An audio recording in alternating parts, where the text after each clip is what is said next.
Hello, I'm Jacob and this is the Prepper's Bunker Outdoors. Today we're going to do part 2 of our Ferro Rods for Beginners series. Actually, it's going to be part 2 specifically of finding Tinder. So in my last video, which I'll try and throw a link to right here, I talked about finding Tinder, specifically about grass, a little bit about grass, leaves, moss, but mostly about cedar.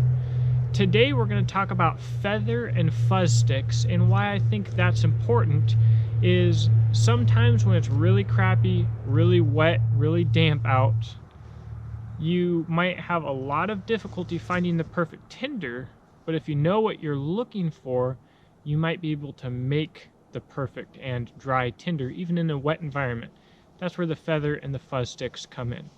Before we get started, this channel is made completely possible through generous donations from my patrons on Patreon. A link to that will be in the description box below. They bought this camera, they helped me get gear to show you, and it's become really a great little community for me. And also my website, pt.2.com.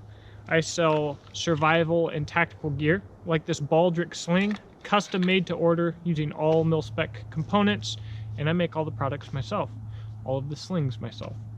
Anyways, all right, so what we're gonna do, the first thing that you need to know, you're looking for dry stuff. Might be a little bit wet on the outside, but it can't be rotten. It can't be sitting on the ground, and it can't be green. So if you were to grab a stick off the ground, okay, what you want to find is you want to find something with straight grain, meaning it doesn't have all of these little branches coming out of it, and also ideally it would be perfectly straight. And you're going to look at hardness.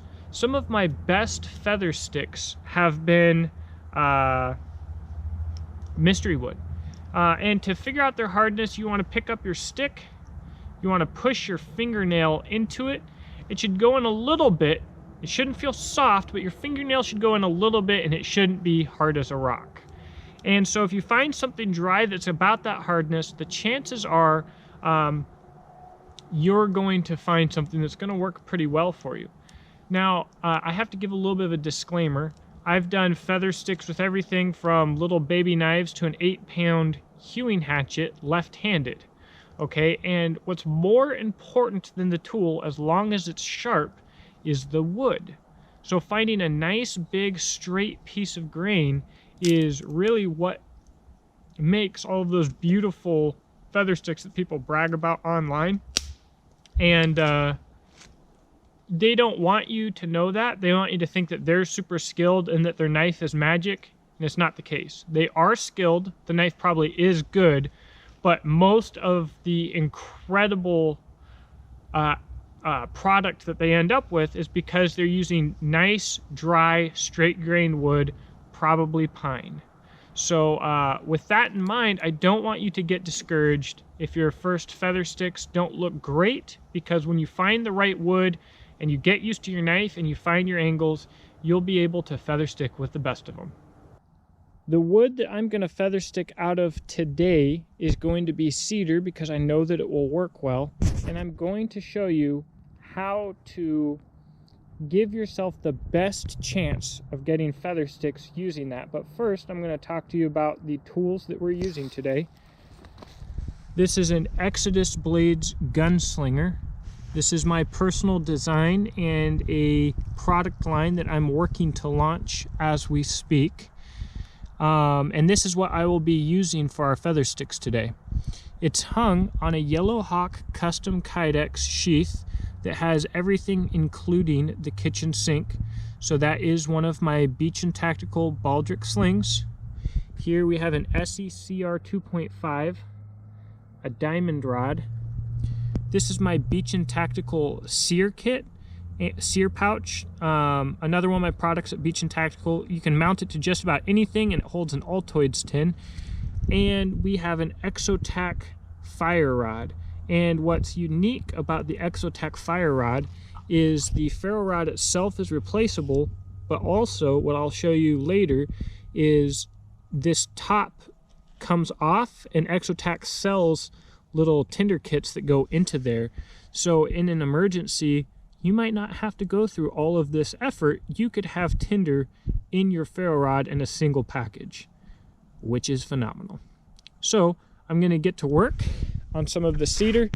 I'm gonna show you how to make that beautiful feather stick, or give you some tips that will make it easier. And then we will get the feather sticks made and light her up. Now, there's a couple of things that I'm going to look for if I want to make a nice, pretty feather stick. I want minimal knots, like I said. Ideally, you would have no knots, but I personally would rather have a larger diameter stick like this that I can split into 4 halves and then make a feather stick out of, and also have some kindling on the side. And the reason being, when you're making your feather stick, angles are good. So it's always good, I will show you this later, but to have, when you baton through the stick, you don't have round edges to feather stick over, you have a point. And every time you make a stroke, it makes 2 more points. And then you do that point. You go all the way around. It makes it much easier to get nice, long, thin sticks, feathers, and that really catch sparks well. So let's get this stick here. All right, now we're gonna cut to length. Right about there. And we'll take it somewhere better to work, and I'll split it all up and we'll get to it. This is a quick free bonus lesson here, guys.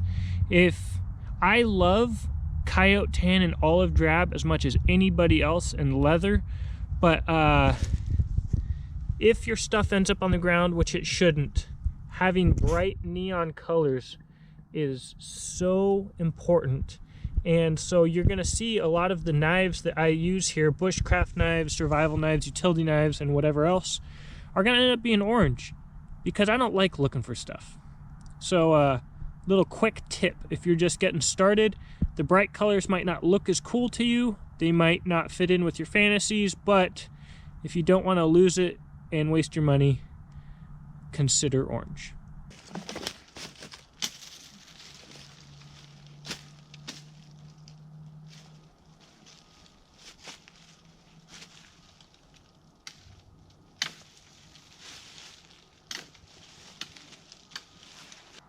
Alright guys, batoning is simply banging your knife through a piece of wood here. This piece of wood that I grabbed, this piece of cedar, has more knots than I thought it did, but I think we'll still get a pretty nice stick out of it. Let's see.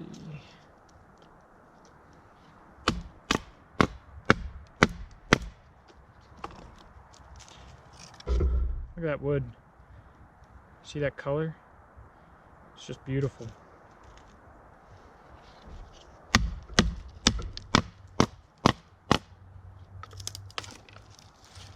So by processing and getting ready to do your feather sticks this way, not only are you getting your materials for your feather stick, but you're also getting your tinder. So it's kind of a double bonus. See, I lost, here it is. That's not gonna be a very good piece. The first thing that I'm gonna talk to you guys about is a fuzz stick, just because it's not talked about very often, but when it comes to tinder, it's actually more important than a feather stick. And you can actually combine your fuzz stick and your feather stick. So what I'm gonna do is, instead of cutting feathers into this wood, I'm actually going to draw my edge or my square spine down across the wood like this. And not much rhyme or reason to this, guys. You just start scraping away here, And you don't have to worry too much about keeping it on the stick, because you can pick up all of your shavings and they will still work just as well. This is going to catch a spark better than the larger feathers of a feather stick. All right, so this is what I've got. It's not a lot, and you're going to want to do a lot more than this, especially if you're getting a fire. But if you have this and a feather stick, you don't need a whole lot. Especially, you need to have multiple feather sticks, by the way. But this is just to catch the spark, and it should do so very nicely. Now, my selection of wood is actually not as good as I would have liked, to be honest. But let's see what we can do. Naughty stuff.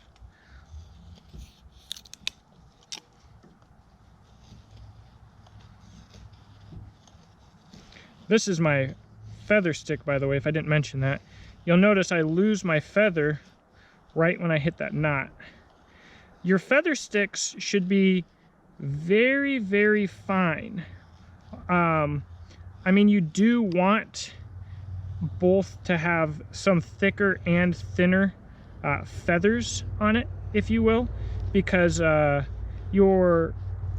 this works is your thinnest feathers will burn the fastest, as in they'll catch the fastest, and that's a good thing, and they'll give you flame, but they'll also burn up the fastest.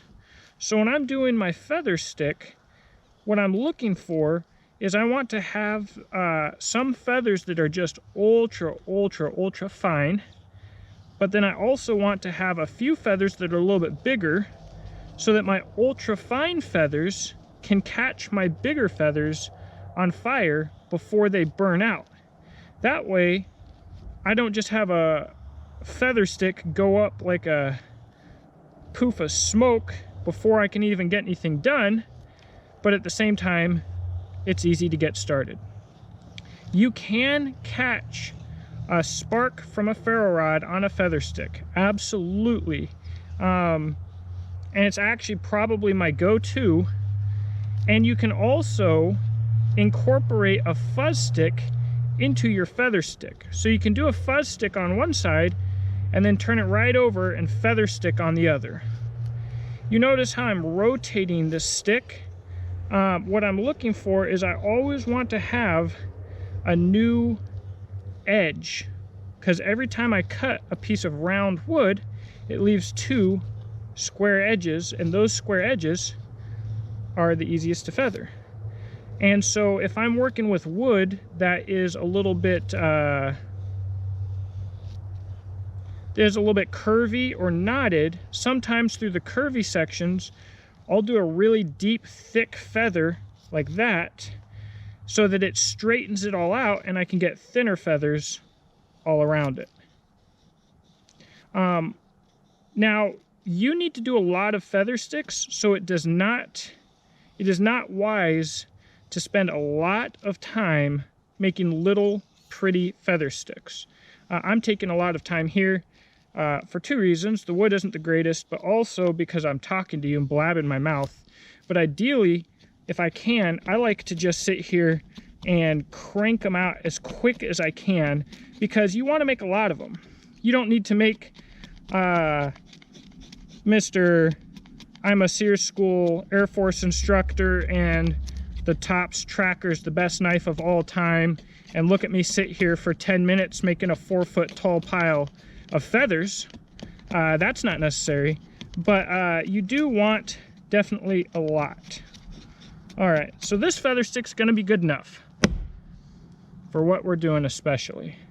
So I've got a lot of variation between thinner feathers and thicker. One thing that I want to mention is I'm seeing this trend of people talking about a knife's ability to feather stick, or inability, and they will actually be trying to feather stick a log, a split piece of log. And I would warn you that anybody that does that has no idea what they're doing. It's the height of foolishness.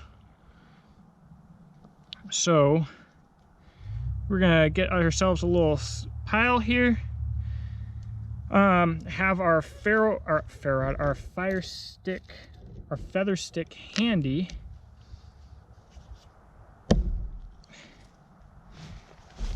And let's see what we can do here.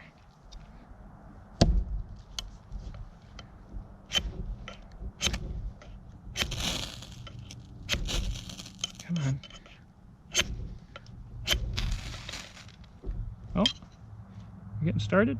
No, not quite.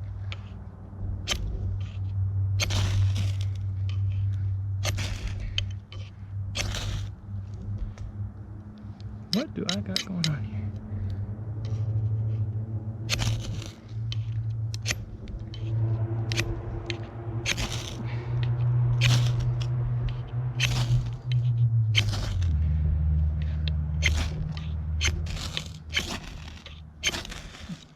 All right.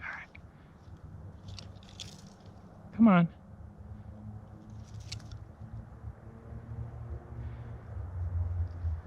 There we go. And I've got another feather stick here that I was playing with. And boom. Basically, we've got a fire ready to go, all from that one little stick that I processed.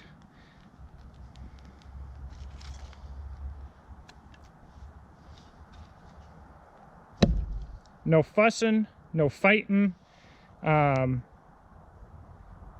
just easy. This whole process is made much easier if you have a medium to large size knife. I certainly prefer doing this with a medium to large knife. So there you guys have it.